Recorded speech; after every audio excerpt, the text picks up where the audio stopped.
Welcome to our series, The 12 Dodekagram Types, where we briefly discuss the 12 unique ways people worship based on Dodekagram, a spiritual tool for a digital age. In this video, we're going to discuss the Secularist. But I thought secularist was just another name for atheist. I'm so confused. Hit the like button and let's get started. Secularists are progressive, broad-minded, and tend to have a positive view of the wider culture. The primary way secularists connect with God is by engaging contemporary faith matters within their society. That's why the best symbol for the secularist is the city, since the secularist likes to bring their faith to bear on what's going on in the current society rather than just being confined to in-house church disputes about traditional versus contemporary music. Oh, there's no dispute, young man. God can only be worshipped with Gregorian chant in Latin. Now, let me clarify something from the start. The term secularist sometimes has a negative perception, but that's not at all how we're using it here. On the contrary, we're using it based on the original meaning, since the Latin word secularis simply means of the age. Dude, we already know you like Latin and we'll all buy your groundbreaking book on Latin, so just move along. As a result, as we're describing the secularists here, we're talking about spiritual people who connect best with God within the realm of contemporary culture. Now, as we know, culture is simply a constellation of forces in society, including politics, religion, entertainment, food, sports, you name it.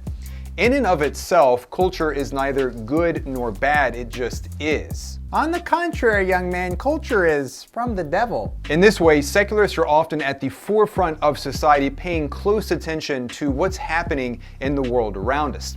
Secularists tend to have a high CQ, which is cultural intelligence, and they can be really insightful commentators when it comes to contemporary trends. They tend to be what are called early adopters as well as champions of social causes, since their spiritual emphasis is on things happening around the world today.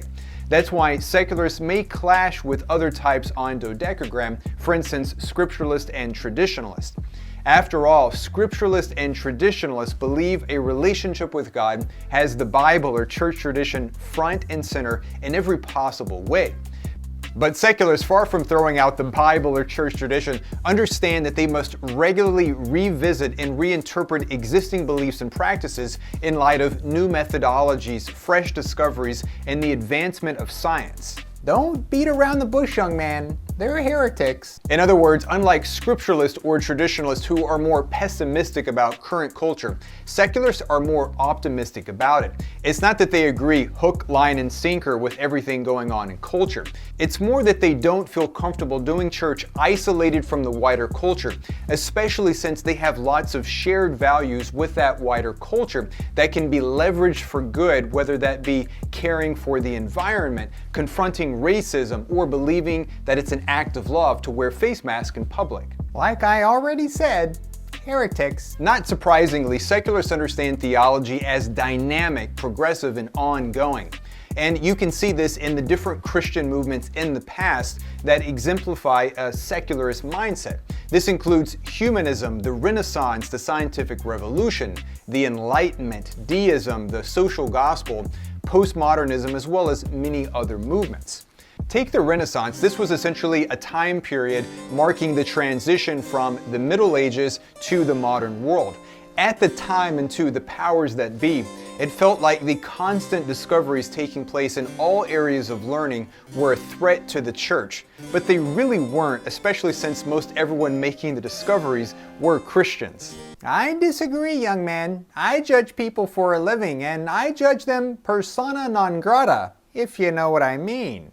Instead, it was Christian thinkers who were looking at the world with fresh eyes through the latest cultural and technological developments, not with frameworks and assumptions from the Dark Ages. Ah, those were good times. Now, if you think you might be a secularist, let me ask you a question. Do you think of contemporary culture as something we should escape or engage?